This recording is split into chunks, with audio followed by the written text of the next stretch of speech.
그래서 그리스도인은 어떻게 살아가야 하나? 이제 이런 질문을 던질 수 있죠. 그래서 그리스도인은 어떻게 살아가야 하나? 하나님 선하시단 말이죠. 그럼 어떻게 살아가야 하는가? 답은 하나입니다. 복음으로 사는 것인데, 복음으로 산다는 것은 은혜를 받고 살아야 합니다. 그러니까 하나님의 선하심을 더 많이, 머리가 아니고 우리 인격적으로 하나님의 선하심을 더 많이 맛보고 살아야 합니다. 이게 우리가 사람답게 사는 길입니다. 성경은 우리 안에서 그 힘이 나오지 않는다는 거죠. 내가 그리스도인답게 멋지게 살리라 라고 결심한다고 해서 그 힘이 우리 안에서 나오지 않습니다. 복음으로 살아야 한다는 이야기는 은혜를 받고 산다는 이야기입니다. 하루를 살아도 은혜를 받고 사는 게 신자의 삶입니다. 은혜를 모르는 것은 신자의 삶이 아닙니다. 어저께 받은 은혜를 가지고 오늘을 사는 게 아니고, 왕년에 한번 내가 큰 은혜를 받은 거 가지고 오늘을 살지 못합니다. 우리는 일용할 양식을 달라고 주 앞에 기도해야 하는 것처럼 우리의 영적인 양식도 매일매일 구해야 합니다. 하나님께서 우리에게 주신 은혜의 수단을 통해서, 말씀과 기도와 또 주께서 우리에게 주신 성례를 통해서, 우리는 또 교회 안에서의 그 교제를 통하여 은혜를 받아야 합니다. 근데 이것은 굉장히 필사적인 일입니다. 뭐 받으면 좋지만 못 받으면 할 수 없고, 이렇지 않습니다. 은혜를 못 받으면 사람이 망가집니다. 은혜를 못 받으면 우리의 신앙생활은 한순간 종교생활로 돌변합니다. 그래서 우리는 우리 자신들이 스스로 인식하지 못하지만 생각보다 많이 망가집니다. 굳어집니다. 그러면 다른 사람들에게 은혜로울 수가 없고, 다른 사람들에게, 그러니까 하나님의 선하심을 내가 깊이 맛보고 경험하게 되면 다른 사람을 향해서도 내가 선을 베풀 줄 알게 됩니다. 복을 주는 사람이 되는 것이죠. 이것이 하나님께서 천지를 창조하신 목적 가운데 큰 그림은 이런 것입니다. 하나님의 백성을 통해서 하나님의 그 선하심이 아담과 하와 사이에서 나누어지는 것이죠. 풍성하게요. 그럼 그것이 어디로 흘러갈까요? 생육하고 번성하라고 그랬으니까 그 많은 자녀들에게 그 하나님의 선하심이 증거되겠죠. 단순히 말로만이 아니라 많은 자녀들이 예수 믿는 가정에서 태어나서 자라나다가 고등학교 때까지는 부모님하고 어쩔 수 없이 교회를 같이 다니다가 대학은 모르겠습니다. 여기서는 어떤지 모르겠는데 미국에 사는 애들은 어떻게 해서든지 동부에 사는 애는 서부로 대학을 가려고 그러고 서부에 사는 애는 동부로 대학을 가려고 어떻게 해서든지 부모에게서 멀리 떨어지려고 하여간 가진 애를 써요, 애들이. 그리고는 교회를 떠납니다. 교회를 떠납니다. 무엇이 문제일까요? 심지어는 목사의 가정에서 자라난 아이들도 기독교는 코미디다, 이런 생각을 하는 경우가 많습니다. 웃기는 거다. 신앙생활이라는 것이 교회 안에서만 이런 거죠. 야, 참 좋으시겠어요. 이런 남편분하고 사시니까요. 좋으시겠어요. 이런 아내분하고 사시니까요. 살아보세요. 그런 얘기, 살아보세요. 교회에서만 천사입니다, 우리 엄마는. 애들이 그래. 우리 아빠는 교회에서만 천사예요. 우리 삶이 흉내내는 것도 아니고, 우리 삶이 억지로 애쓰는 것도 아니고, 우리 삶이 우리의 내면에서부터, 그리스도인의 삶은 안에서 바깥으로 변화되는 것이죠. 인사이드 아웃.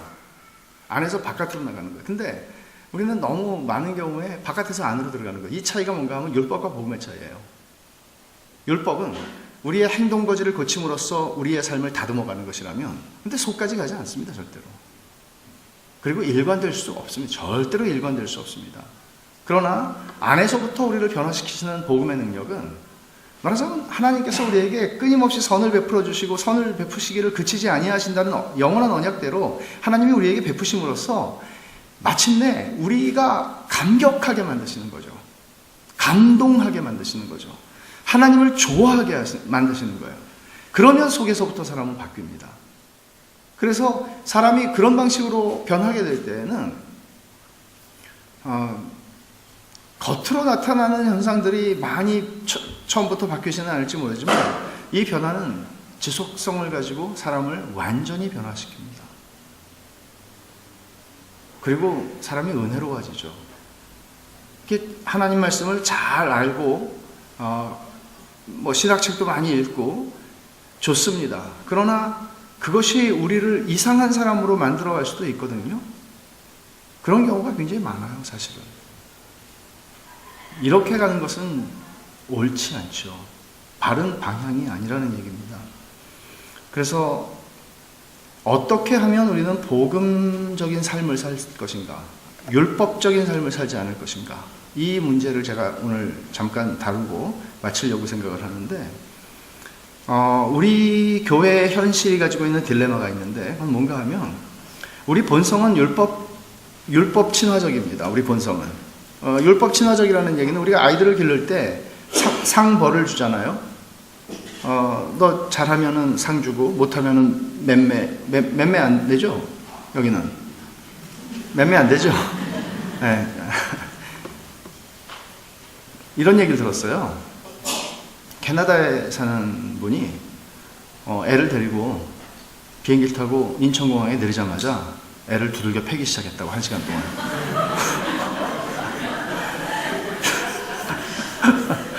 좀 별로 유익한, 우리 어린아이들이, 우리 어린 친구들이 듣기는 유익한 얘기는 아닙니다만은, 그리고는 이제 화병이 다 낫다, 그런 얘기가 있어요.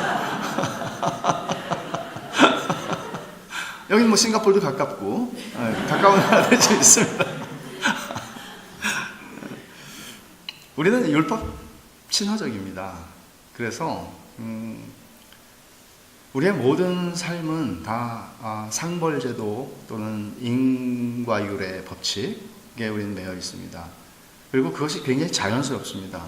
예를 들어서 우리 직장이나 이런 데서도 기본적으로 어떤 성과급이라고 할 때 이 사람이 잘했을 때는 뭐 인센티브도 주고 뭐 연봉도 올려주고 이렇게 하는 것, 거기에 대해서 시비 거는 사람이 없습니다. 잘했으니까요. 그리고 못한 사람들 착상 빼는 것도 뭐라고 할 수가 없습니다. 인과율이니까요. 원인이 있고 결과가 나오는 거니까. 그러나 하나님도 과연 그렇게 우리를 대하실까요? 기본적으로 성경의 참 중요한 개념, 은혜라는 개념은 인과율을 뒤집어 놓는 것이죠. 왜냐하면 나한테 원인이 없는데 하나님께서 나한테 사랑을 주시는 게, 그게 은혜거든요.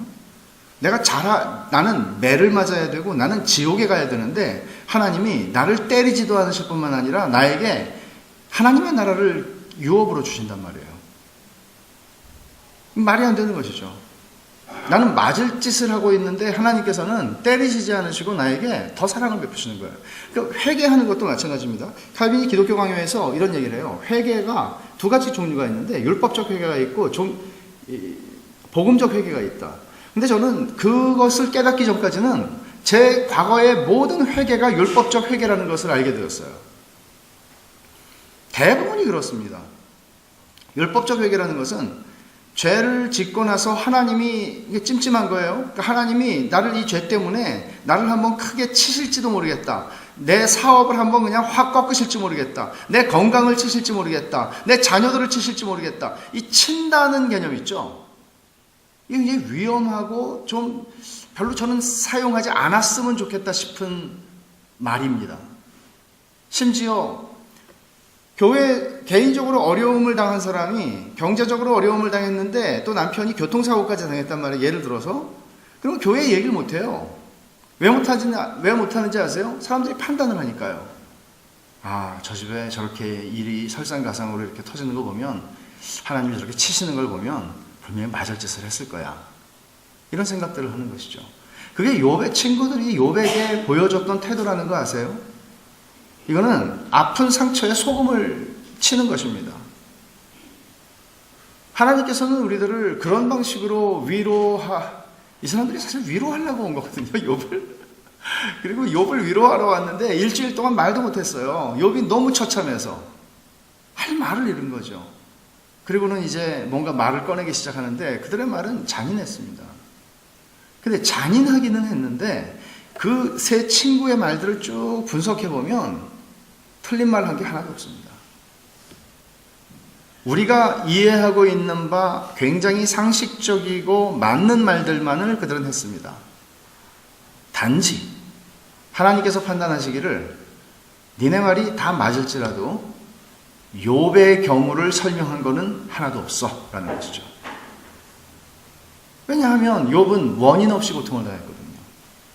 욥이 당한 고난의 원인은 무엇입니까? 우리는 욥기 1, 2장을 다 읽었기 때문에 알지만 욥은 1, 2장을 모르는 상태에서 자기 인생의 고난을 맞닥뜨렸단 말이죠.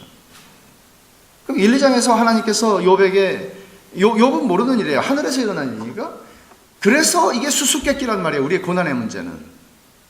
그러니까 하늘에서 일어난 무슨 일이 일어났습니까? 하나님께서 마귀한테 자랑을 하신 거예요, 욥을. 여러분, 자랑도 할 사람한테 해야지 마귀한테 자랑해가지고 무슨 좋은 일이 생기겠습니까? 마귀가 이 거짓말하고 중상모략하고 시기하고, 하나님은 욥의 믿음을 봤냐? 이런 믿음이 없다. 마귀는 하나님 까닭 없이 이런 거는 없습니다. 다 이유가 있습니다. 이렇게 하나님을 믿는 데는 다 이유가 있습니다. 하나님이 저렇게 울타리를 치고 보호해 주시고 도와주시고 축복하시고 그러는데 세상에 하나님을 그렇게 안 믿을 사람이 어디 있습니까? 그래서 하나님이 그래, 넌 네 마음대로 생각해. 이렇게 하셨으면 얼마나 좋았겠습니까마는, 하나님은 마귀하고 그럼 너 나하고 내기 한번 해볼래? 그러시는 바람에 욥은 박살이 났습니다. 그러니까 우리는 이런 교훈을 얻는 것일까요? 너무 심하게 믿지는 말자. 하나님이 자랑할 만큼. 이게 욥기가 주는 교훈입니까? 너무 심하게 믿지는 말자. 하나님이 감동받으실 만큼 믿지는 말자. 욥을 건드리고 나서 결국은 마귀가 다시 왔는데 하나님이 이겼죠. 판정승이 아니라 하나님이 KO승 하신 겁니다. 그런데 마귀가 다시 일어나가지고 다시 와가지고 하나님이 그래서 끝내셨으면 되는데 2라운드가 시작이 되죠. 그래서 또 너 욥 봤지? 왜 건드리십니까? 가만히 그냥 지나가면 되는데, 그러니까 마귀가 아유 그놈 그거 옆에 것만 잔뜩 치면 뭐합니까? 그 몸뚱아리를 쳐야지. 그래가지고 두 번째 라운드가 시작이 됐고 또 욥은 정말 고생합니다. 결국은 하나님이 이기시는 이야기지만 욥의 고난을 설명할 때 우리는 인과율로는 설명할 수 없다는 것이죠. 그렇죠? 예수님의 고난을 한번 생각해 보십시오. 예수님은 죄를 알지도 못하시고 죄를 짓지도 않으신 분이고 거룩하신 하나님 자신이신데 왜 죄의 삭은 사망이고 고난받는 것은 죄에 대한 결과로 주어진 것임에도 불구하고 본질적으로 에덴 동산 이후에, 그런데 예수님이 왜 고난을 당하시고 죽으십니까? 그분에게서 아무 원인도 발견할 수 없습니다. 이유를 찾을 수가 없습니다. 인과율을 넘어서는 얘기죠. 그리스도인들의 고난은 어떻습니까? 사람들은 요한복음 9장에 나오는 나면서부터 맹인이었던 사람을 분석하기 시작합니다. 판단하기 시작합니다. 아마 그 부모가 죄를 졌기 때문에 태어날 때부터 맹인이었을 거야. 아니면 엄마 뱃속에서 죄를 졌을 거야, 이 사람이. 별의별 얘기들 다 합니다. 전부 다 뭐예요? 인과율이라고 하는 이 프레임 안에서 다 생각하는 것이죠.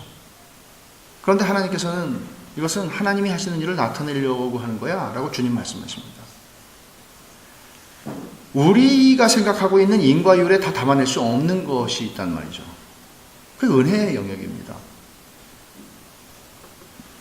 우리는 이런 인과율의 프레임에 갇혀서 생각을 하고 바라보기 때문에 율법주의적으로 살기는 애쓸 필요가 없고 그냥 우리 율법주의로 살기는 굉장히 쉬워요. 자연스럽게 율법주의적이 돼요. 그러나 하나님의 선하심과 은혜를 경험하고 알고 성령으로 말미암아 거듭난 사람들이 살아가는 삶은 신자들은 율법주의적으로 살도록 부르심을 받지 않습니다. 신자는 은혜로 살아가는 것입니다. 복음 안에서 살아가는 것입니다. 우리가 사람들을 바라보는 것도 복음의 렌즈로 바라보고 나 자신도 복음으로 보는 것입니다. 그것은 뭔가 하면 스바냐서에서 옛날에 우리 많이 부르던 그 복음성가가 있는데, 하나님이 너를 바라보시며 잠잠히 바라보시며 기뻐하시며 노래 부르시며, 그럼 아시죠? 그 노래. 근데 노래를 부르긴 불렀지만 그게 정말 믿어지십니까, 여러분? 하나님이 여러분 뭐 그렇게 막 노래 부르실 만큼 좋으시겠어요? 우리 꼬리 이 모양, 죄송합니다. 저는 그렇습니다. 꼬리 이 모양인데 하나님이 그렇게 좋으시겠습니까? 세상에서 날 보고 그렇게 좋아해. 제 아내는 그렇게 좋아하긴 하지만 뭐 또 뭐 그 정도까지라고 보기는 힘든데, 정말 노래를 부르고 막 잠잠히 기뻐하며 내 존재 자체를 그렇게 기뻐하고 내 존재 자체를 그렇게 용납하고 내 존재 자체를 있는 모습 그대로 바라보고 기뻐해주는 그런 존재가 세상에 있습니까? 하나님이 그러신다는 게 말이 됩니까? 그건 말도 안 되는 얘기입니다, 사실. 이게 복음이라고는 하나 이게 말도 안 되는 얘기입니다. 그러나 하나님이 그러하실 수 있는 것은 우리가 지금 비록 넘어지고 좌절하고 쓰러지고 이런 삶을 살아가지만 하나님은 영원하셔서 영원이라는 관점 속에서 우리가 완성된 모습을 아신단 말이에요. 그리고 그것은 실패할 수 없는 하나님의 전능하신 실력이라고요. 그러니까 그 관점에서 하나님이 우리를 바라보시는 거예요. 우리는 공사 중인 인간이지만 공사가 끝난 후의 모습을 주님은 알고 계시고 그것을 지금 현재인 것처럼 보고 계신단 말이에요. 그럼 우리는 이런 관점으로 자기 자신을 볼 줄 알아야 돼요.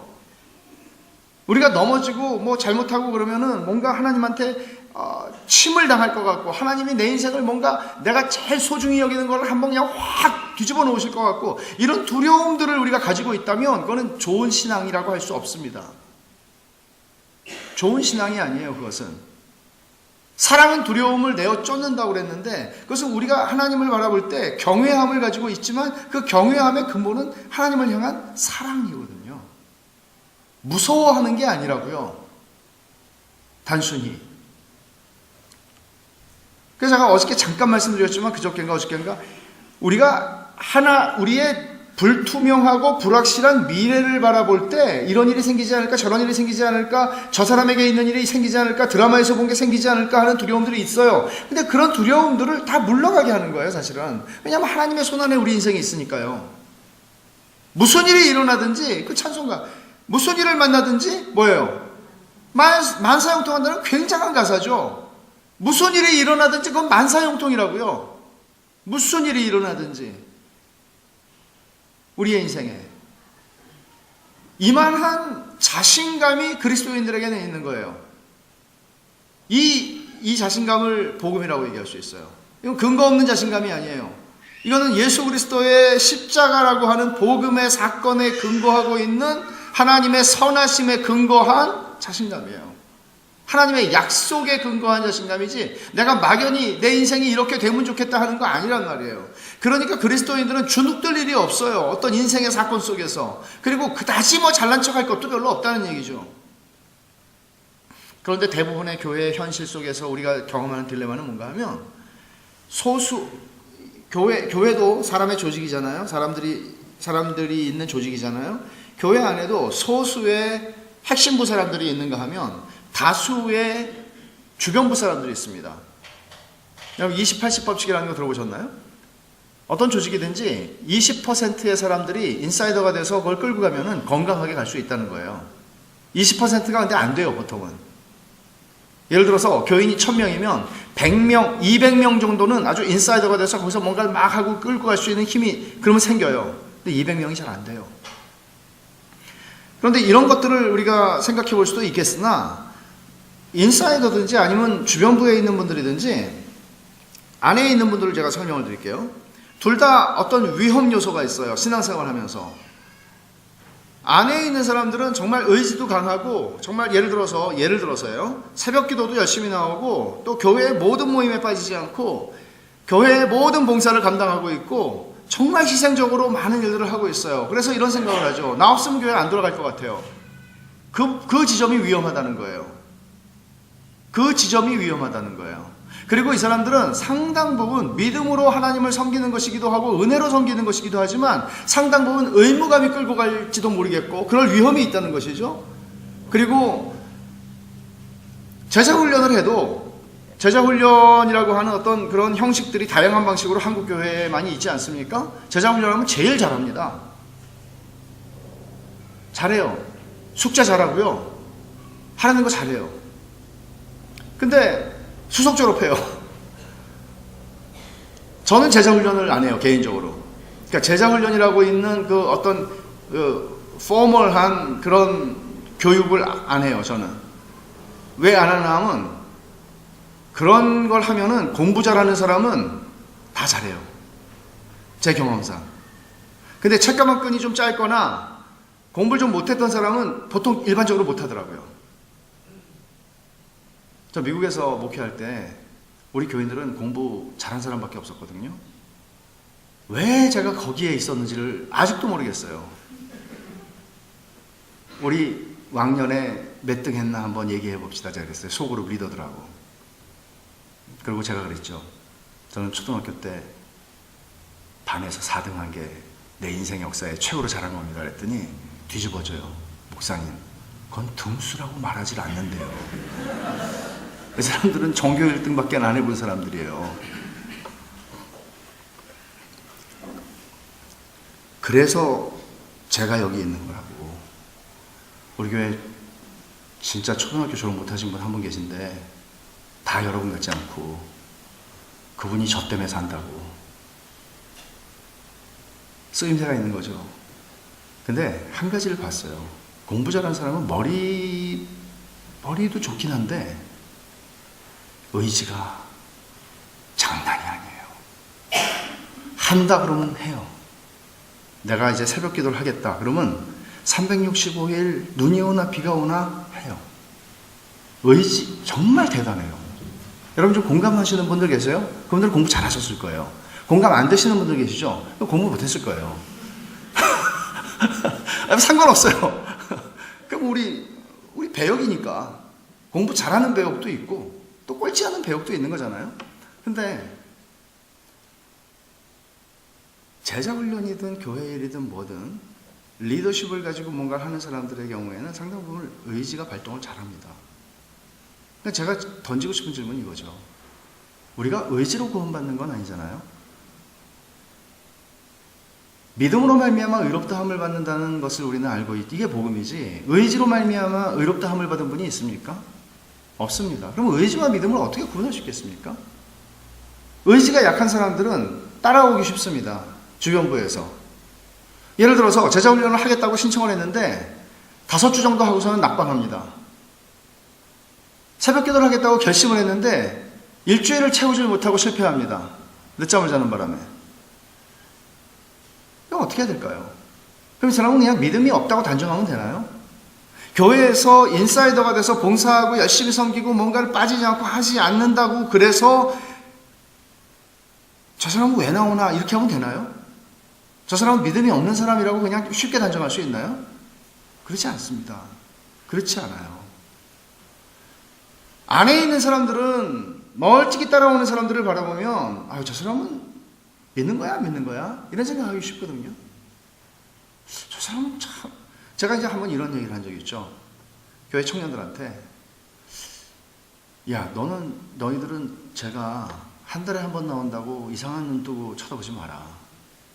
내가 볼 때는 한 달에 한 번 나오는데 저렇게 지속적으로 몇 년 동안 한다는 건 정말 하나님이 엄청나게 사랑하는 사람이다. 이렇게 저렇게 나오는 걸 보면 너무 반갑고 예쁘지 않냐. 근데 그 얘기를 듣고 몇 명이 눈이 바뀌었어요. 보는 눈이. 한동안은 그랬거든요. 쟤는 왜 나오는 거야? 이렇게 본 거예요. 와도 괜히 잘해주기 싫은 거예요. 근데 애들이 그런 얘기를 하더라고요. 진짜 목사님 얘기 듣고 보니까 너무 반갑대 올 때마다. 너무 잘해주고 싶은 거예요. 근데 여러분 그런 생각이 들지 않습니까? 그냥 저렇게 할 거면 안 할 것 같은데 나와요.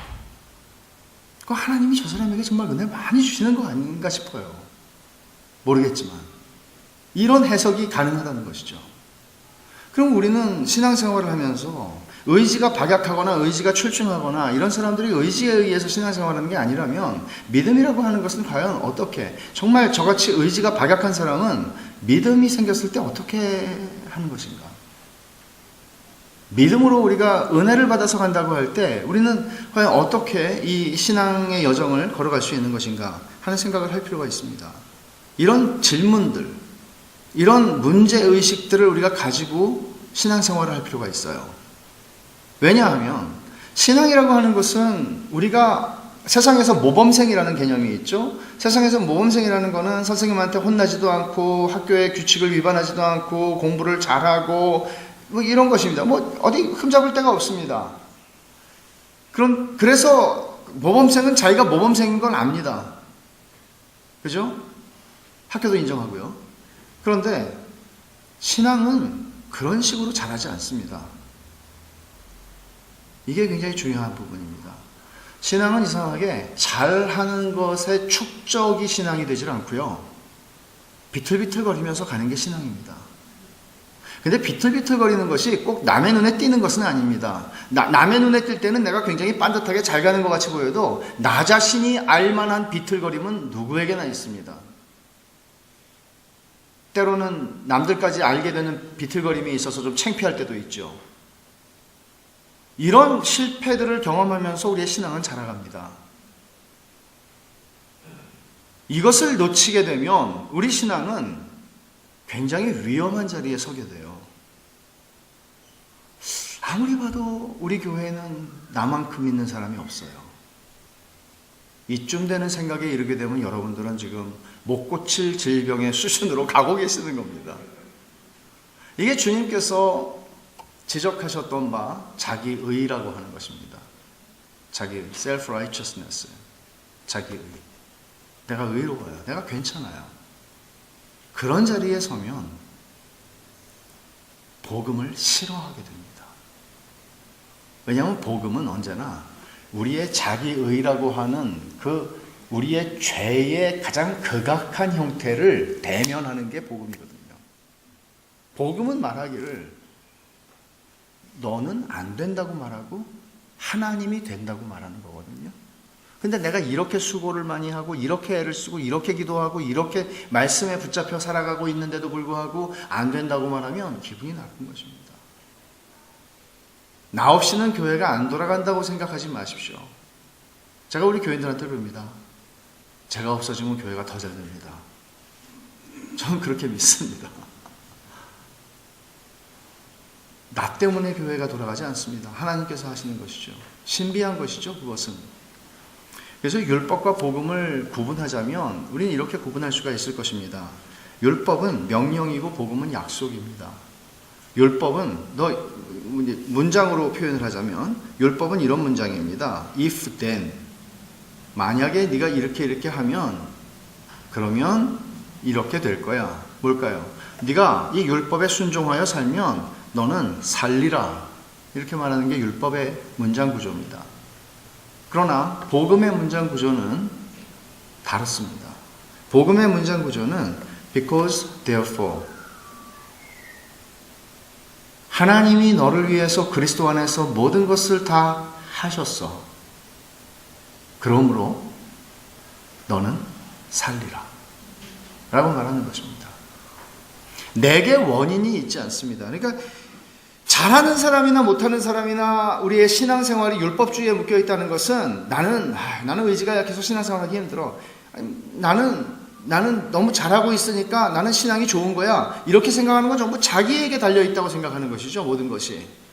그러나 복음이 얘기하는 것은 율법은 언제나 모든 것이 나에게 달려있다고 생각하지만 복음은 모든 것이 그리스도께 달려있다고 말하는 것입니다.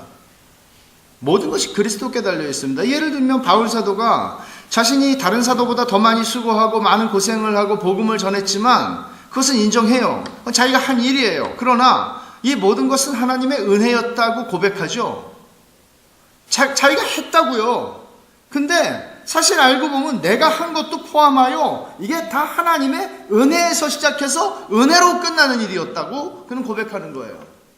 내가 한 걸 부정하는 게 아니에요. 내가 했어요. 정말 수고 많이 했어요. 그런데 하나님의 은혜가 아니었으면 이런 일이 내게서 일어날 수가 없다는 것을 인정하는 거예요. 이 자리로 갈 때 우리 신앙은 성장해요. 이게 복음 위에 서 있는 것이거든요. 모든 근거는 하나님에게 있는 거예요. 그래서 율법은 명령하죠. 무엇을 명령하나요? 우리가 해야 할 일을 명령해요. 그러나 복음은 믿어야 할 것을 말해줘요. 믿어야 할 내용을 말해주는 게 복음이에요. 그게 뭐예요? 약속이에요. 하나님의 약속이에요. 그래서 율법은 언제나 우리의 본성과 잘 맞아떨어지지만 복음은 우리의 본성하고는 잘 안 맞습니다. 복음은 나한테는 근거가 없거든요. 그러니까 나는 아무것도 한 게 없는데 하나님이 나를 기뻐할 수 있을까? 하나님이 나를 좋아하실까? 좋아하고 말고요. 왜냐하면 예수 그리스도 때문이니까. 율법은 예수님께서 마태복음의 산상보훈에 말씀하신 것처럼 너희의 의가 서기관과 바리새인의 의보다 낫지 않으면 천국에 들어갈 수 없다 단정하셨습니다. 여러분 우리가 그들보다 나은 의를 가지고 있습니까? 율법의 의를 가지고 있습니까? 천만에요. 제가 여러분들을 모르긴 하지만 없습니다. 우리 시대의 그 1세기, 2세기에 살았던 바리새인들이 가지고 있었던 그들의 열심과 그들의 율법에 대한, 마치 그들은 율법을 위해 태어난 사람처럼 살았으니까요. 그렇다면 우리 가운데 아무도 자기의 의로는 하나님 앞에 갈 수 있는 사람 없다는 이야기를 하는 것이고, 그래서 우리는 그리스도의 의가 필요한 존재라는 것을 말씀하시는 것입니다. 우리의 의로움이 하나님 앞에서 설 수 있는 근거가 되지 않는다는 것을 말하는 것이죠. 탕자의 형이 그것을 너무나 잘 보여주잖아요. 결국 우리가 평생을 주님을 섬겼지만 우리의 임종의 침상에 누워있을 때에 탕자의 형처럼 말한다면 그건 정말 비극 아닙니까? 비극 중에 비극이죠. 아니, 내가 하나님을 섬겨서 명을 어김이 없이 하나님을 지금까지 80평생을 섬겼는데 하나님 어떻게 나를 초라하게 이렇게 데려가시나? 내가 지금까지 바라고 원하였던 것들이 내 자식들에게 혹은 기타 등등 여러 가지가 있는데 하나도 보지 못하고 내가 이렇게 죽나? 이게 뭔가? 이런 하나님을 향한 섭섭한 마음을 가지고 우리는 죽을 수도 있는데 그것처럼 비참한 게 어디 있습니까? 이것은 그가 얼마나 율법주의적인 삶을 살았는가를 반증해 주는 것입니다. 복음적으로 산다면 우리는 어떻게 반응할까요? 우리의 인생에서 하나님의 공의가 다 드러나지 않습니다. 그러니까 최후 심판이 있는 거죠. 우리가 사도신경으로 신앙을 고백할 때 우리는 뭘 믿는다고 그러죠? 뭐라고 그러죠? 오셔서 어떻게 됩니까? 심판하실 것을 믿는다고 그러잖아요. 하나님의 마지막 심판을 우리는 믿어요. 그렇기 때문에 우리는 억울할 게 없습니다. 인생에서. 그리스도인들은. 왜냐하면 하나님이 다 갚으실 거예요. 그리고 뿐만 아니라 우리 보고 원수 갚지 말라고 그러시잖아요. 하나님이. 여러분, 원수 갚을 생각 일랑 하지 마십시오. 복수할 생각 일랑. 여러분을 뭐 사기를 치고 뭘 어떻게 해서 인생을 어떻게 만들었어도 원수 갚지 마십시오. 이거 하나님 말씀입니다. 원수 갚지 말라고 하는 거는 이런 거예요. 십계명의 모든 말씀들은 율법이잖아요. 그렇죠? 그러나 이 모든 말씀들은 복음의 렌즈로 이 율법을 보면 이 율법의 모든 명령은 하나하나 예외 없이 다 하나님의 약속이 포함되어 있어요. 예를 들어서 너는 나 외에 다른 신을 섬기지 말라. 복음의 렌즈로 이걸 보면 여기에 어떤 약속이 있냐면, 얘들아, 너한테는 나 하나로 충분해. 내가 너희들의 인생을 책임져 주는 거야. 너희들이 돈 달라고 바알에게 갈 필요가 없고, 이게 필요해서 저기로 가지 마. 내가 너희의 모든 것이고 내가 너희에게 모든 것을 공급해 줄 거야 라는 약속이 있는 거예요. 이 약속을 믿어야 1계명의 순종이 가능한 거예요. 그러면 도둑질하지 말라는 약속은 명령은 무슨 약속이 있나요? 무슨 약속이 있겠어요? 아빠한테 말하지, 줄 텐데 왜 그걸 남의 걸 네가 그렇게 하냐? 이 약속이 있는 거예요. 필요하면 말해, 아빠한테. 그럼 제가 어려운 거 하나 드릴게요. 살인하지 말라. 무슨 약속이 있나요? 어려운? 쉬워요. 이거 쉽잖아요. 지금 조금 아까 한 거 세 번째 하는 거니까. 뭐죠? 야, 내가 죽여줄게. 내가 죽여줄게. 넌 이거 손대지 마라. 너 피 묻히지 마. 그건 내가 처리해줄게. 내가 해줄게. 하나님의 약속이 이 정도이기 때문에 하나님, 내가 어떻게 이걸 복수하지 않고 내가 어떻게 삽니까? 라고 우리는 말하지 못해요. 심판이 있다니까요. 그리고 그 심판은 인간이 하는 심판과 달리 구분 심판이 될 수 없습니다. 그러니까 우리 그리스도인들은 우리가 할 수 있는 것은 원수가 줄이거든 먹이고 마시고 오는 것입니다. 우리가 살아가는 방식입니다. 그것이 하나님이 하시기 때문이죠. 저 사람은 이런 짓을 했기 때문에 내가 갚아야 돼요. 그렇지 않다는 거예요. 복음이라고 하는 것은 절대적으로 나 자신에게 뿐만 아니라 나에게 해를 미친 사람이나 나의 친구이거나 내 사랑하는 형제들의 삶이거나 모든 사람들의 인생 가운데 복음이라는 렌즈를 가지고 우리는 봐야 하고 복음을 적용해야 하는 것입니다. 이게 신자들이 살아가야 하는 부르심입니다. 그럼에도 불구하고 하나님께서는 율법을 우리들에게 주셨는데 그 율법은 보통 칼빈은 세 가지 기능이 있다고 용법을 얘기를 하는데 그것은 아주 성경적인 설명입니다. 그 첫 번째 율법은 우리가 죄인이라는 사실을 가르쳐주는 게 율법의 기능입니다. 율법이 아니면 우리가 어떻게 죄인인 것을 알겠습니까? 율법 앞에서는 로마서 1장에서 말한 것처럼 우리는 다 사형에 해당하는 사람들입니다.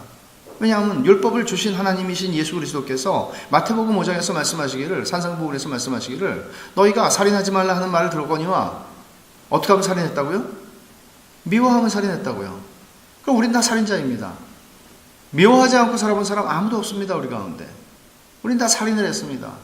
여자를 보고 음욕을 품는 자마다 간음한 자라. 다 간음자입니다. 우리 가운데 자유로울 수 있는 사람 없습니다. 하나님의 기준은 그 정도입니다. 그 하나님의 기준 앞에서 우리가 어떻게 온전할 수 있습니까? 어떻게 바리새인의 의와 서기관의 의보다 더 나은 의를 만들어낼 수 있습니까? 예수 그리스도 한 분밖에 없습니다. 아담은 하나님께서 주신 율법을 범함으로써 죄인이 되었지만 둘째 아담으로 오신 예수 그리스도께서는 하나님의 율법을 완벽하게, 율법 위에 계시는 하나님이신 예수 그리스도께서 율법 아래에 태어나셔서 율법에 복종하시기를 완벽하게 하셨습니다. 목숨을 다해서 하나님을 사랑하셔서 죽기까지 순종하여 십자가에 당신 자신을 달리게 하셨습니다. 당신을 못 받고 당신에게 고통을 더하는 로마의 군인들을 향해서 저들이 하는 것을 알지 못합니다. 저들 용서해 달라고 이웃을 사랑하신 정도가 아니라 원수를 향해서 주님은 기도하십니다. 율법을 완전히 순종하셨습니다. 우리는 예수님의 순종을 두 가지로 보통 이야기합니다. 신학에서는.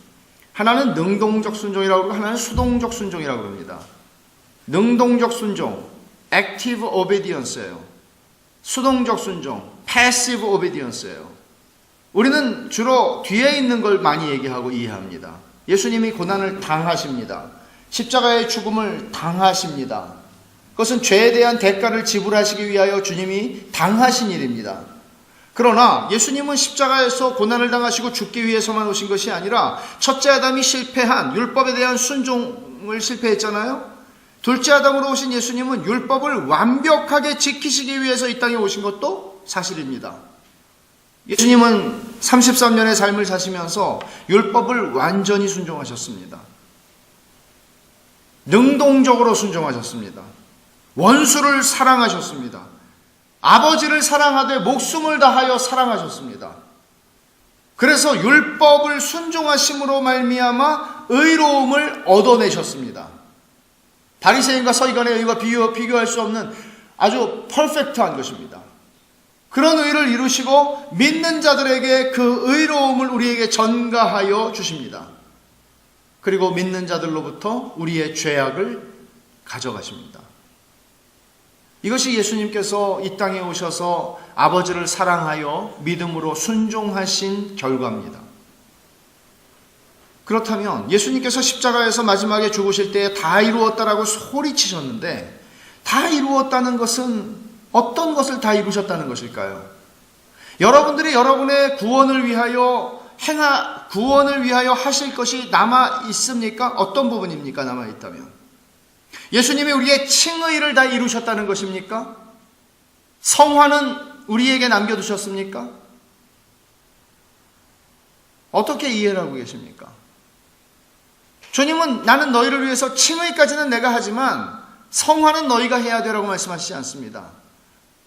너무나 오랫동안 교회가 오해하고 있던 구원의 도리가 칭의는 오직 믿음으로 의롭다함을 받으나 성화는 내 힘으로, 내 노력으로, 내 의지로 해야 한다고 생각하는 칭의와 성화를 분리시키는 잘못을 교회 역사상 계속해서 해왔습니다. 일반적입니다. 이런 이해가 한국 교회에도. 그러나 칭의가 이런 차이는 있죠. 칭의는 오직 하나님의 단독적 사역입니다. 그것을 모널지즘이라고 얘기합니다. 하나님의 단독적 사역입니다. 그러나 성화는 하나님께서 우리에게 은혜를 주셔서 소원하게 하시고 욕망하게 하시고 거룩해지기를 갈망하게 하시고 하나님과 같이 되기를 원하게 하셔서 우리가 순종하게 하시는 역사가 있기 때문에 우리의 행위가 여기에는 필연적으로 들어갑니다만은 아까 말씀드린 것처럼 이 모든 것들을 우리에게 소원을 두고 행하게 하시는 분이 하나님이시라고 바울사도가 빌립보서에서 말씀한 것처럼 이 모든 것들은 하나님의 은혜입니다. 성화는 전적으로 하나님의 은혜로 되는 것입니다. 칭의가 그렇듯이. 그럼에도 불구하고 우리의 행위가 있음에도 불구하고 이건 전적으로 은혜로 되는 것입니다. 이 부분을 놓치면 우리는 신앙생활에서 넘어지는 것이고 이 부분을 놓치면 우리는 율법주의로 우리의 신앙이 흘러가게 되어 있습니다. 피할 길이 없습니다. 그래서 예수님께서 다 이루셨다는 것은 이 율법과 복음을 구분하는 굉장히 좋은 그 말이 하나가 있는데 율법은 그 나이키 선전할 때 그 세 단어 쓰는 거 혹시 아세요? 나이키 선전할 때 그 나이키에 나오는 저스트 어쩌고 하는 거? 저스트 어쩌고 뭐예요? 저스트 do it. 저스트 do it. 그게 율법입니다. 해. 이렇게 하는 거죠. 해. 그러면 복음은 뭘까요? 복음도 세자인데 이건 예수님께서 십자가에서 소리질러 말씀하신 거예요. 영어로 세자. It is finished. 끝. 주님이 다 하셨어요. 주님이 우리에게 1.5%를 남겨두신 것이 아니라 예수님께서 다 이루셨어요. 이게 복음이에요. 우리는 구원을 얻기 위해서, 구원을 우리의 힘으로 완성하기 위해서 주님께 순종하거나 주님께 무엇을 하는 것 아닙니다. 주님이 다 이루셨기 때문에 이제는 우리가 그 구원을 누리고 살아가는 것입니다. 그래서 은혜라는 영역이 우리에게 주어지는 것이죠. 은혜가 있기 때문에 우리가 그 은혜를 받는 거는 은혜는 언제나 행복하다니까요. 기쁘고요. 은혜를 받으면 행복하고 기쁘다니까요. 그리고 우리의 삶에서 항상 저는 은혜라는 말이 사실은 과분하다는 형용사를 이미 가지고 있는 개념이죠. 과분하다. 우리말 표현, 참 저는 그 표현을 좋아하는데 과분하다. 아까 제가 잠깐 그냥 지나가는 말로 얘기했지만 우리가 무슨 일들이 잘 되고 우리가 인생이 정말 우리의 인생이 잘 풀리고 그럴 때 여러분 어떻게 하나님 좋으시다고 느끼죠? 그런데 그렇지 않을 때 또 달라진단 말이에요. 그러나 우리의 삶의 상황에 상관없이 정말 여러분들은 얼마나 하나님의 과분한 은혜를 느끼고 사시나요? 이거는 그리스도인들의 건강함을 보여주는 시금석이거든요.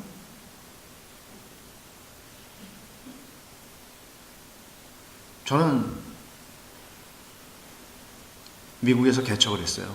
미국에서 개척을 했는데 미국에 한 3년 반 정도 큰 교회의 수석 부목사로 가서 설교 담당 이제 하면서 갔어요. 그리고는 한 10년 개척을 해서 목회를 했습니다.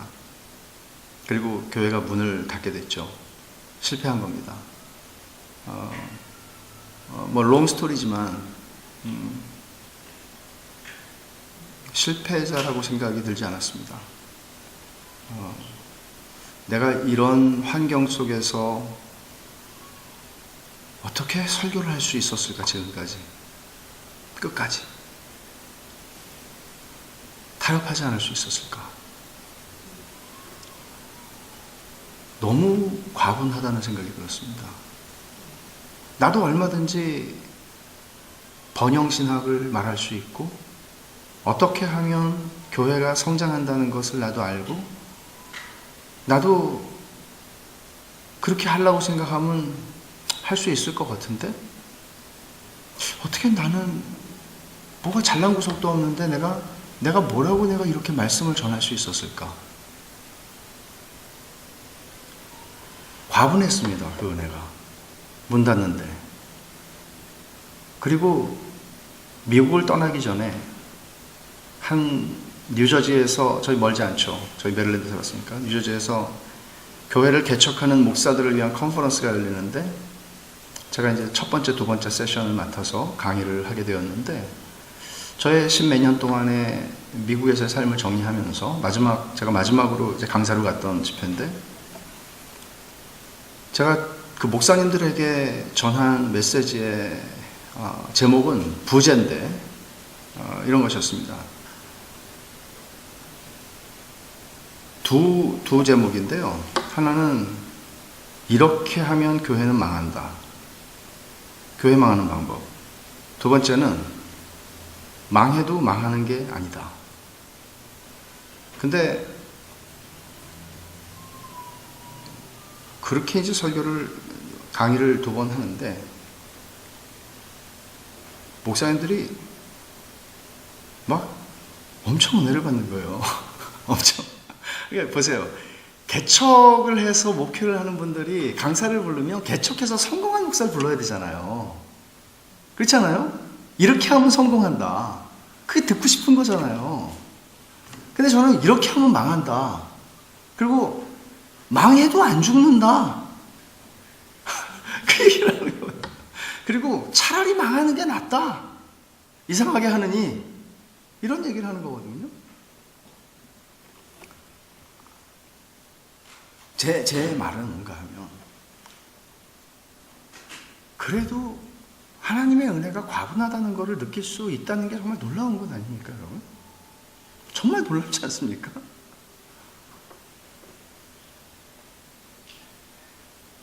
우리의 신앙생활은 이렇게 가야 합니다. 여러분의 삶이 얼마나 잘 풀리는지는 모르겠으나 풀리기 위해서 내 힘으로 어떻게 해서든지 수단과 방법을 가리지 않고 살아가는 것이 아니라 우리의 신자의 부르심은 그게 아니라 신자의 부르심은 주 앞에 순종하는 것입니다. 은혜를 받는 것입니다. 저는 개인적으로 정말 희한하죠. 설교를 듣는 사람들이 되게 많아졌어요. 인터넷으로. 우리 교회는 조그만데. 그리고 어떤 사람이 한국에서도 오고 어디 많이 와요. 근데 와보고 놀라는 거예요. 교회가 조그매서. 대형교회인 줄 알았대요. 이렇게 설교하면 대형교회 안 됩니다. 말하자면 복음은 모든 사람을 기쁘게 하지 않아요.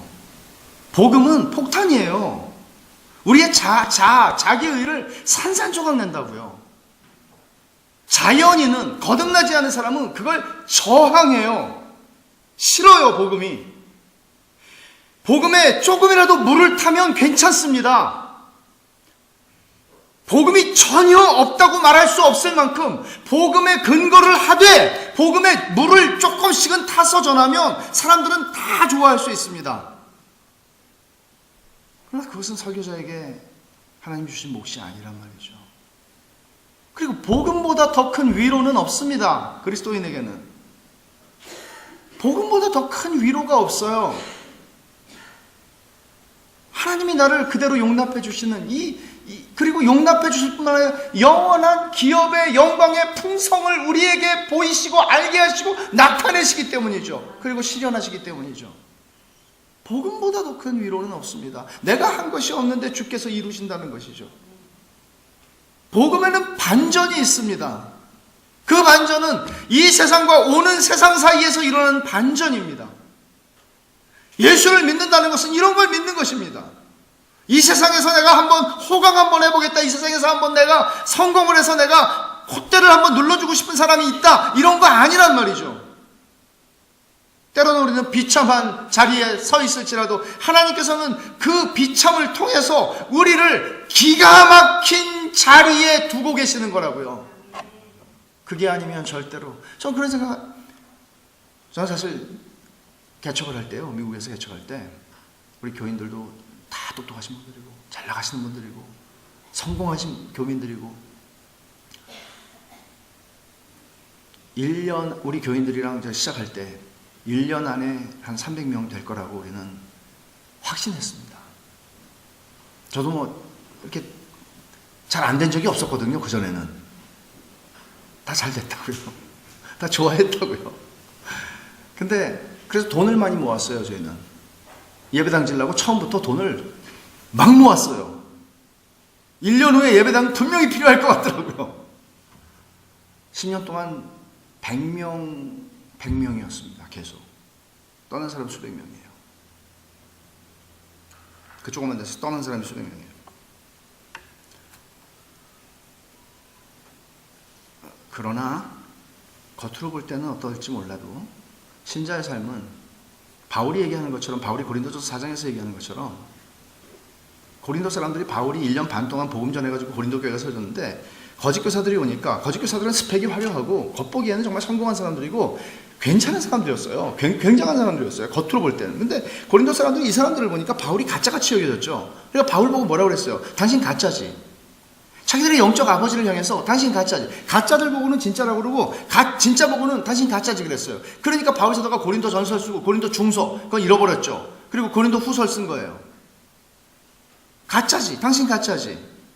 바울은 그런 상황 가운데에서 뭐라고 얘기를 하냐면 고린도전 4장에서 당신들이 나에 대해서 말하는 거 나는 크게 생각하지 않습니다라고 말해요. 그리스도인은 이런 배포가 있는 거예요. 사람들이 나에 대해서 뭐라고 말하는 거, 뭐 댓글 다는 거, 뭐 이런 게 별로 중요하지 않다는 거예요. 바울은 당신들이 나에 대해서 판단하는 거 나에게는 사소한 일입니다. 그리고 당신들이 나에 대해서 이렇고 말하는데 사실 그거 말도 안 되는 소리고 나 그런 사람 아닙니다. 그러나 내가 나에 대해서 판단하는 나 그런 사람 아닙니다 하는 거, 이것도 별로 중요하지 않습니다. 중요한 건 나는 하나님이 나를 보시는 겁니다. 하나님 앞에서 나입니다. 그게 나는 중요합니다. 그는 그렇게 얘기해요. 그리스도인들은 바로 이런 사람들이에요. 이게 복음을 적용하며 살아가는 것이에요. 신자들은 이렇게 살아가도록 부름을 받은 것이에요. 그러니까 사람들이 나를 뭐라고 하는 것이 두려울 필요가 없어요, 여러분. 그리고 사람들이 나를 뭐 칭찬하고 그런다고 해서 또 너무 우쭐할 필요도 없다는 것이죠. 중요한 건 하나님 앞에서 나를 늘 보고 가는 거예요. 그러니까 유명하다는 것이 얼마나 위험한 것입니까?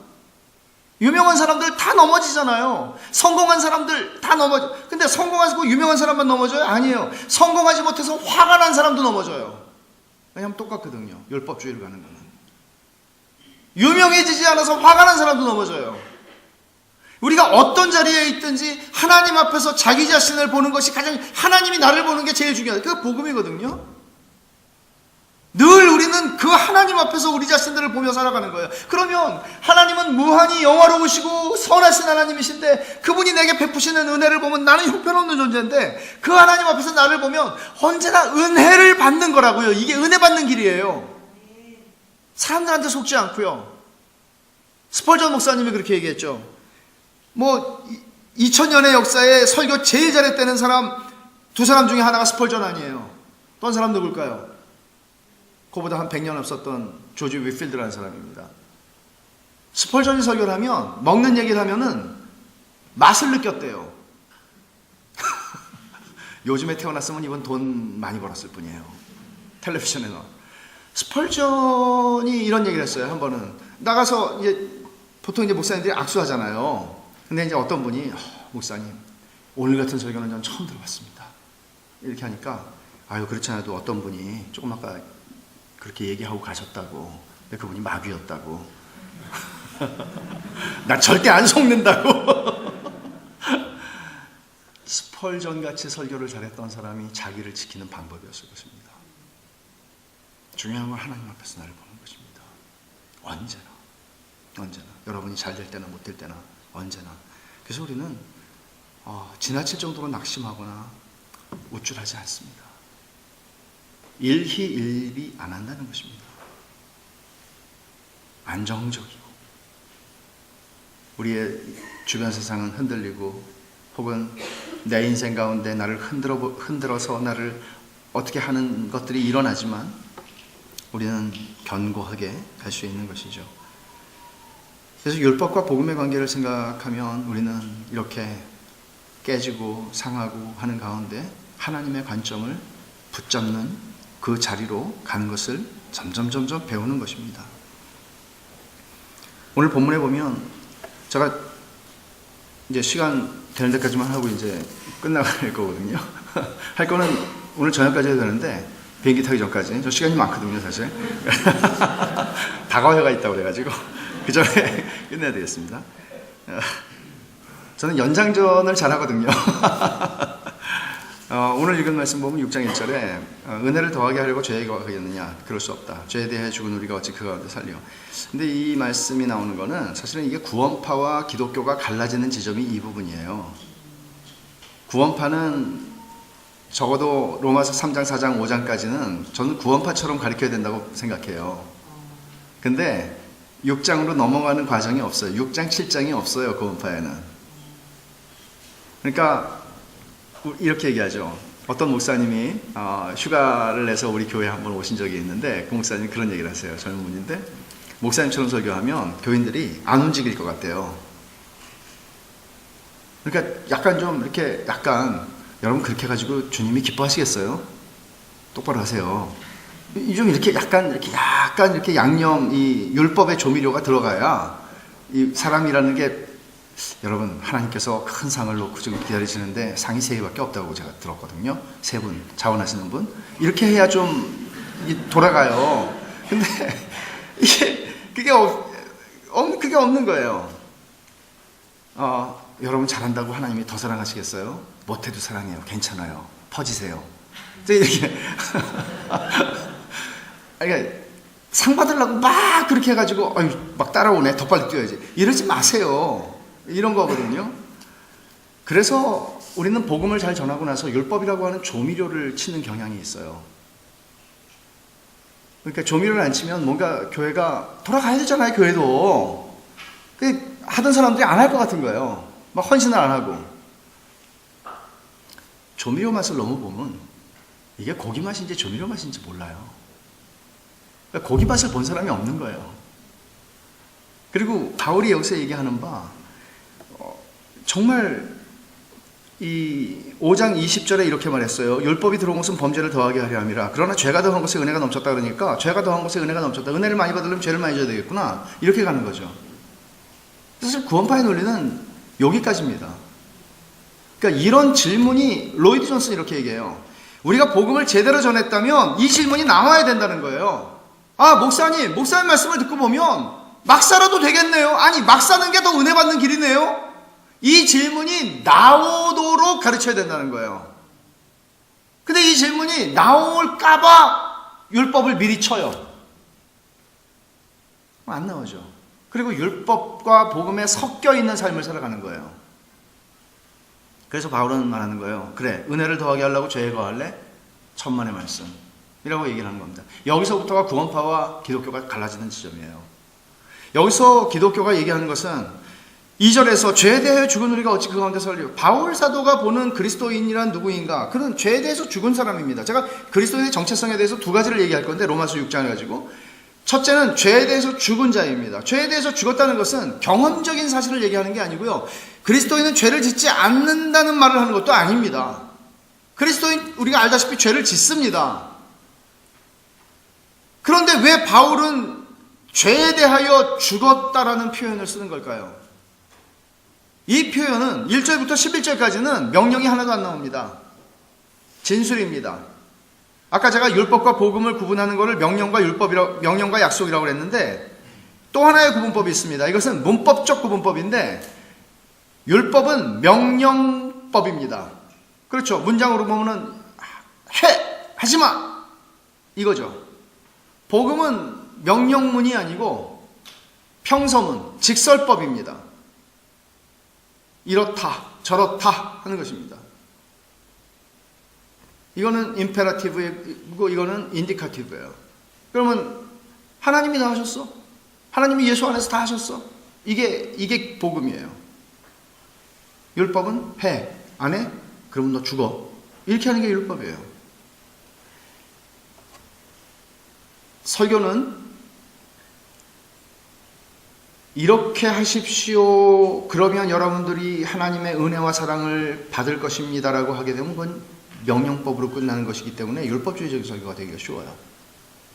그러나 명령이 없다는 건 아니에요. 명령은 언제나 있어요. 신약 성경의 서신서에도 명령이 굉장히 많아요. 서로 사랑하라 이것도 명령이고 율법이에요. 그런데 이것은 어떻게 가는 건가 하면 직설법이 먼저 나오고 명령법이 나오는 거예요. 명령법이 나오고 직설법이 나오면 너 이거 해 그러면 살아 이렇게 되는 거죠. 직설법이 먼저 나오는 거는 복음에 근거해서 우리가 하나님의 뜻대로 살고 싶은 소원이 생겨서 욕망이 생겨서 하나님을 즐거워하고 살고 싶은 욕망이 생겨서 이제 어떻게 하지? 뭐가 하나님의 뜻이지? 성경을 봐야죠. 서로 사랑해. 사랑해야 되겠구나. 직설법이 나오고 명령법이 나오는 게 이게 복음에 근거한 설교가 돼요. 이런 차이들이 미묘하지만 굉장히 많은데 여기서 얘기하는 건 직설법이라는 얘기죠. 1절부터 11절, 6장의 1절부터 11절은 명령문이 아니에요. 너희들 죄에 대해서 죽어! 라고 하는 명령이 아니에요. 너희는 죄에 대해서 죽은 자야. 죄에 대해서 죽은 자라는 얘기는 어떤 얘기인가 하면 죄가 더 이상 우리를 지배할 수 없는 존재가 됐다는 거예요. 죄가 그전에는 우리의 주인이었습니다. 그러나 예수 그리스도 안에서 우리가 구속함을 받았을 때 죄는 우리의 주인으로서의 세력을 상실하게 되고 그러나 14절을 보시면 6장 14절에 죄가 너희를 주장하지 못하리니 라는 말이 그 말이거든요. 이는 너희가 법 아래에 있지 않고 은혜 아래에 있기 때문이야 라고 말합니다. 죄를 지면은 벌을 받는다 이게 아니고 은혜는 그런 인과율을 깨뜨리는 거란 말이에요. 벌은 예수님이 다 받으셨어요. 내가 받을 벌을 다 받았어요. 내가 받을 벌이 없어요. 그래서 하나님이 친다는 얘기 좀 하지 말라는 거예요. 벌 개념이거든요, 그거는. 그러면 여기 13절을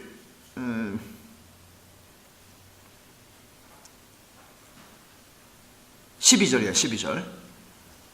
그러므로 너희는 죄가 너희 죽을 몸을 지배하지 못하게 하여 그랬죠. 조금 아까 14절에서 죄가 너희를 주장하지 못한다고 했는데 12절에서는 죄가 너희 죽을 몸을 지배하지 못하게 하여 몸의 사욕에 순종하지 말고 이거 명령이거든요. 12절부터 명령이 나와요. 근데 죄가 너희 죽을 몸을 지배하지 못하게 해라 명령을 해요. 죄가 우리를 지배하지 못한다고 해놓고 14절에서는 왜 죄가 우리 죽을 몸을 지배하지 말라고 하라고 명령하는 걸까요? 지배하지 못한다며. 여기서는 두 가지 구분이 있죠. 죄는 우리의 주인이 되지 않아요. 그러나 우리가 여전히 구원을 받았지만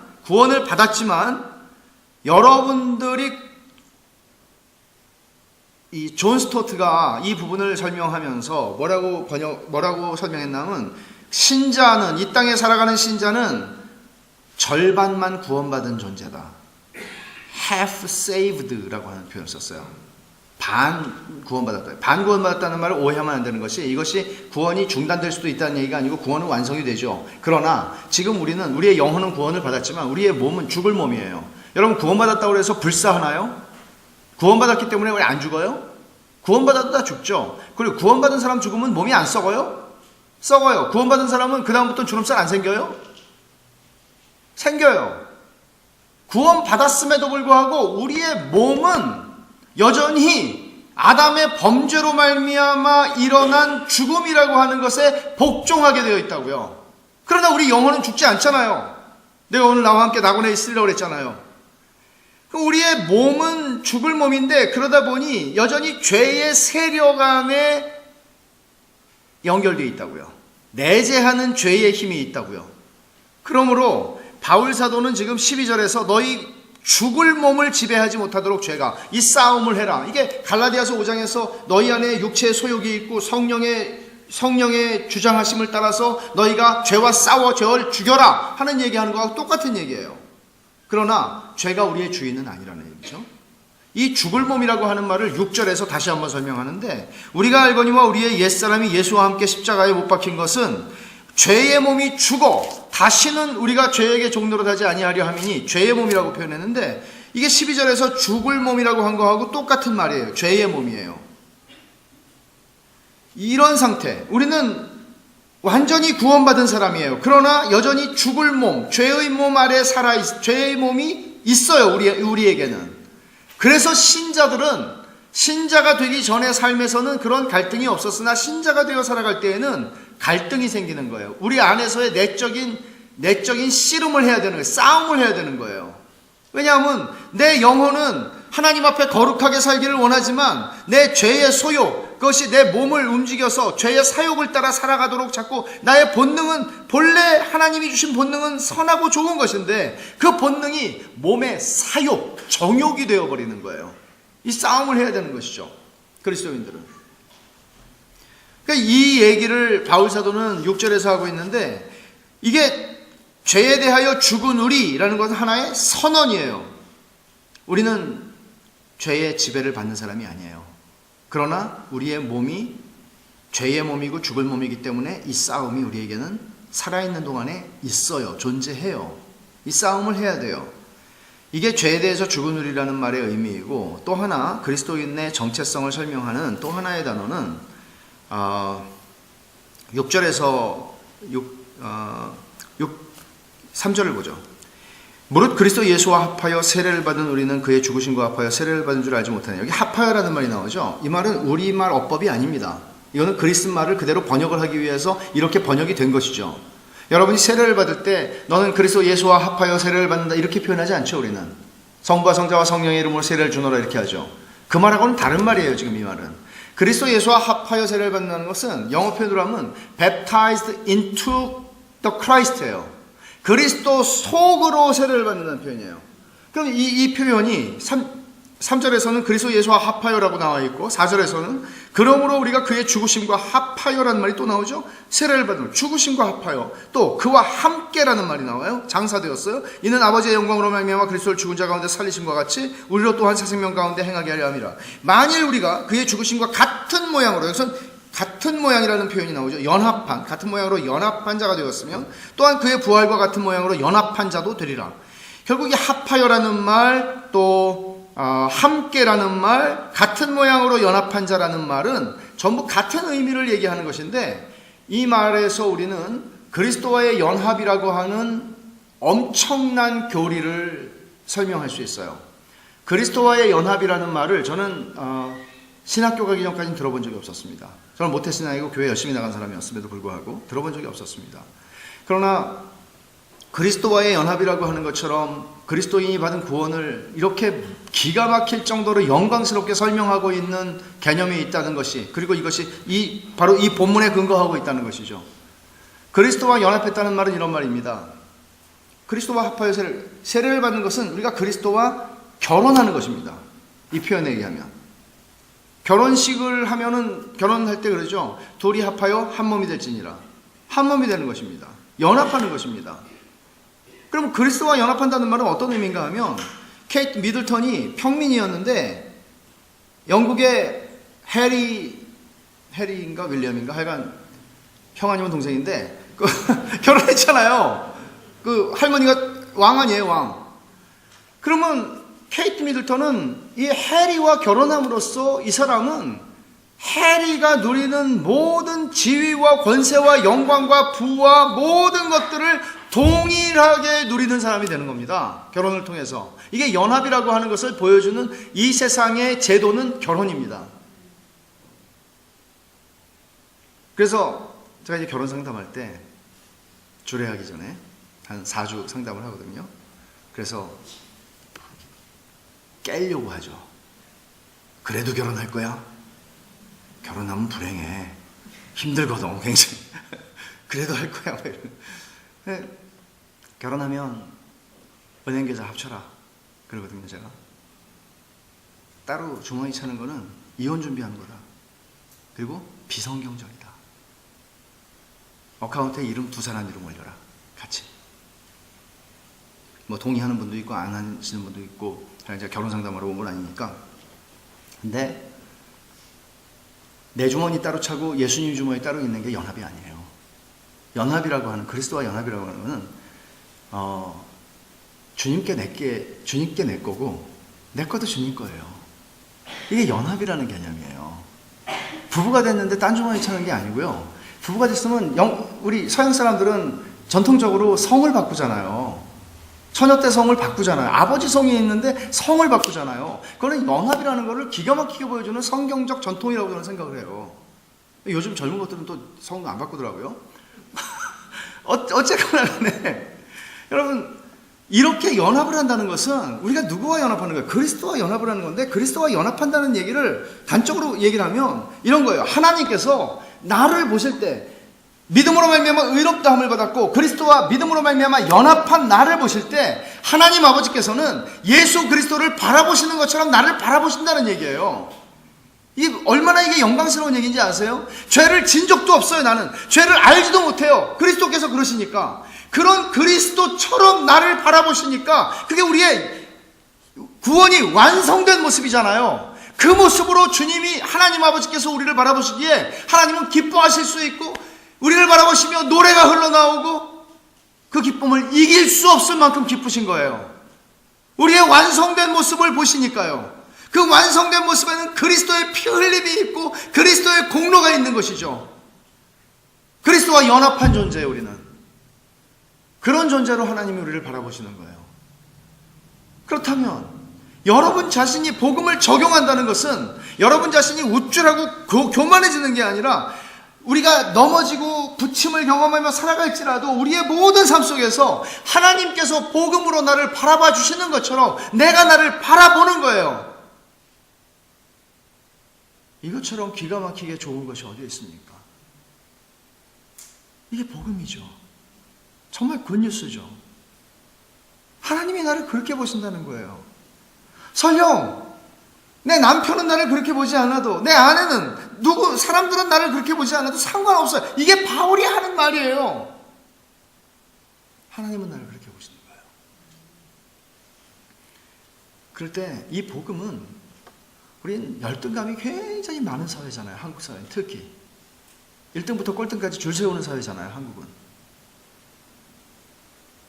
뭐 대학 어디 나왔냐 이거 가지고 또 얘기하잖아요.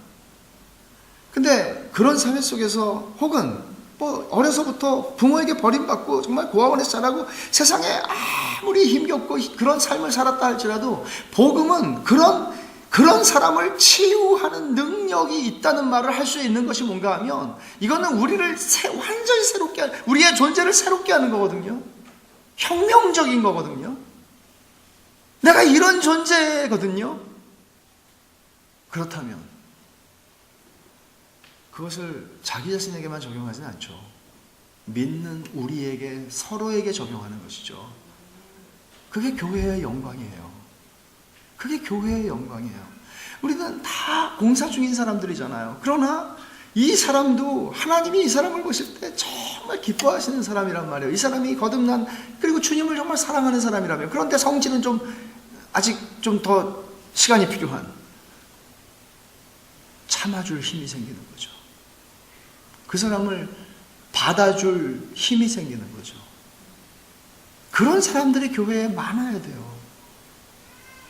그런 복음으로 살아가는 사람들이 교회에 많으면 그 교회는 세상을 감당할 수가 있는 거예요. 그냥 친절함이 아니고요, 시스템이 아니고요, 이 복음이 우리를 사로잡아야 우리가 세상을 감당할 수 있는 겁니다. 그리고 교회는 이렇게 봐주는, 복음으로 자신을 보고 서로를 봐주는 것 때문에 교회는 은혜가 풍성한 것이죠. 은혜가 있는 것이죠. 판단하고 정죄함이 아니라 은혜가 있는 것이죠. 세상은 이걸 흉내도 낼 수 없습니다. 그래서 6절에서 제가 이거 설명하고 그러면 시간이 될 것 같은데, 6절에 우리가 알거니와 우리 옛사람이 예수와 함께 십자가에 못 박힌 것은 죄의 몸이 죽어 다시는 우리가 죄에게 종노릇 하지 아니하려 함이니 라고 했는데, 여기 옛사람이 누구를 가리키는 걸까요? 무엇을 가리키는 걸까요? 옛사람은 우리의 옛날에 못된 성품, 예수 믿기 전에 혹은 정욕 이런 거 말하는 게 아니에요. 옛사람이라고 얘기하는 것은 우리는 그리스도 안에 있으면 새로운 피조물이라고 그랬죠. 새 사람이 되는 거예요. 그러면 옛사람과 새사람 사이에는 전혀 다른 사람, 김형익의 옛사람과 김형익의 새사람은 전혀 다른 사람이 아니라 그 사람이 그 사람이지만 연속성이 있지만 그러나 불연속성이 있어요. 이건 옛사람이고 새사람이거든요. 옛사람이 죽고 새사람이 나오는 거거든요. 근데 이 옛사람이 의미하는 것은 뭔가 하면 아담과 연합한 옛사람이에요. 아담과, 아까 제가 그랬죠. 조금 아까 3절, 4절, 5절에서 말한 게 뭐예요? 그리스도와 연합한 자가 됐다는 거죠. 세례를 통해서. 그러면 그리스도와 연합한 자가 되기 전에 우리는 누구와 연합한 자인가 하면요, 아담과 연합한 자예요. 아담과 연합한 자라는 얘기는 아담의 공동 운명체라는 거예요. 아담이 따먹은 거를 우리도 따먹은 셈이에요. 아담이 범죄해서 하나님에게서 쫓겨나서 에덴 동산에서 쫓겨난 것은 우리가 쫓겨난 인생을 살아간다는 얘기예요. 그리고 하나님의 진노가 우리에게 머물러 있는 거예요. 율법의 형벌과 저주가 우리에게 주어질 거예요. 이게 아담과 연합한 자연인이에요. 그런데 이런 사람들에게 어떤 일이 일어나는가 하면 복음으로 말미암아 그리스도와 연합하는 일이 일어나요. 믿음으로 말미암아 그리스도와 연합하게 된 거예요. 그러면 이 옛사람이 그리스도와 함께 십자가에 못 박혔다는 것은, 여러분이 이 십자가를 생각하고 바라보신다면 그 십자가 2000년 전에 팔레스타인의 언덕에서 십자가에 예수 그리스도께서 달려 죽으셨을 때 어떤 일이 일어나는가? 사실적으로 일어난 게, 하나님이 보실 때 예수 그리스도의 십자가에서 죽은 것은 예수님이고, 하나님이 율법의 저주와 형벌을 예수님에게 부었고, 하나님의 진노를 예수님에게 부었죠. 그런데 이 성경 말씀에 의하면 거기서 예수 그리스도와 함께 죽은 것은 김영익의 옛사람이, 그 김영익의 옛사람에게 부어져야 할 율법의 형벌과 저주가 다 부어졌고요, 하나님의 진노가 다 부어졌어요. 그리스도 안에서. 김영익의 옛사람이 거기서 2000년 전에 죽었어요. 어떻게 가능하죠? 태어나지도 않은 사람이. 이게 하나님의 영원함이라는 가점이에요. 하나님에게는 시간이 의미가 없어요. 하나님은 창세 전에 우리를 택정하셨거든요. 하나님은 우리를 보고 계셨고요, 그 씨를 보며 라고 아침에 말한 거, 그게 바로 그 얘기예요. 하나님은 우리를 아셨어요. 그리스도 안에서 우리의 영광스러운 우리를 만들어 가시기 위해서 옛사람인 우리를 죽이셨어요. 옛사람인 우리가 받아야 할 모든 형벌을 예수 그리스도 안에서 예수 그리스도가 대신 다 받게 하셨어요. 나의 옛사람에 대한 심판이 끝났어요. 나의 옛사람에 대한 하나님의 저주가 끝났어요. 정죄가 끝났어요. 내가 받을 형벌이 남아있는 게 하나도 없어요. 내가 받을 저주 남아있는 거 하나도 없어요. 그리스도인에게는 저주가 없으며 그리스도에게는 형벌도 없습니다. 그리스도인들이 하나님으로부터 기대할 수 있는 모든 것은 무엇인가 하면 하나님의 사랑과 은혜와 선하심밖에 없습니다. 그것이 어떤 형태로 나타나는가? 다양한 형태로 나타나죠. 하나님은 우리에게 사랑밖에는 주실 것이 없고, 그러기에 우리의 인생에 일어나는 일은 나쁜 일은 없습니다. 존재하지 않습니다. 나쁜 일은 그리스도인에게 이런 얘기하죠. 그 랍비, 유대인 유명한 랍비가 그런 얘기했죠. 왜 착한 사람들에게 나쁜 일이 일어나는가? 전제가 틀렸습니다. 그리고 개념도 틀렸습니다. 그리스도인에게는 나쁜 일이 일어나지 않습니다. 그리스도인에게는 나빠 보이는 일은 일어납니다. 현저하게 나빠 보이는 일은 일어납니다. 그러나 나쁜 일은 절대 일어나지 않습니다. 하나님은 우리에게 최상의 것을 언제나 주십니다. 그래서 시편 16편에 말씀하기를, 하나님이 줄로 재어주신 구역은 아름다운 곳에 있으며, 실로 아름답도다. 하나님이 줄로 재어주셨다고 그랬죠. 이스라엘이 땅 분배한 것을 얘기하는 것이에요. 근데 땅 분배한 걸 보면은 줄로 재어주시기는 한 것 같은데, 어떻게 땅 크기도 다 다르고, 좀 시몬 지파 같으면 좀 열불이 났을 것 같아요. 우리가 이렇게 조그매. 줄로 재서 주셨대요. 하나님이 우리 인생을 너무나 잘 아셔서 하나님이 우리 인생을 줄로 재서 인도하고 계세요. 지금 현재 여러분들이 계신 삶이 줄로 재서 주신 구역이에요. 그게 아름답다. 이게 자족함이죠. 하나님 나를 너무나 잘 아셔서 나를 여기에 두셨구나, 이 자리에 두셨구나 하는 것이죠. 그런 복음의 관점으로 우리 자신들을 보는 것, 그리고 적용하고 살아가는 것, 대단히 중요합니다. 우리는 자칫 율법으로 다시 돌아가서 우리 안에서 뭔가 근거를 만들어내고 우리 안에서 어떤 훌륭함과 자기의와 이런 것들을 만들어내고 싶을 때가 적지가 않습니다. 저도 이럴 때가 있죠. 내가 얼마나 괜찮은 목사인가 한번 보여줄까? 보여줄 게 뭐가 있겠습니까? 누가 나를 무시하면 기분이 나쁘니까. 그런 것으로 살지 않습니다. 우리는 사람 앞에서 보여주기 위해서 사는 존재가 아닙니다. 하나님 앞에서 내가 이미 어떤 사람인 줄 알기 때문이고, 그것을 늘 적용하고 살아가는 것입니다. 그래서 우리가 이런 모든 말씀들에 근거해서 어떻게 살까요? 그러면 저의 답은 이겁니다. 행복하게 사세요. 여러분이 행복하게 사셔야 하나님이 영광을 받으시는 거죠. 그렇게 지으셨거든요. 근데 딴 것 때문에 행복하지 마시고요, 주님 때문에 행복하게, 주님 때문에 주님이 나한테 너무 과분하시구나, 그런 은혜를 누리고 사세요. 그러면 좋습니다. 기도하십시다. 하나님 아버지, 감사합니다.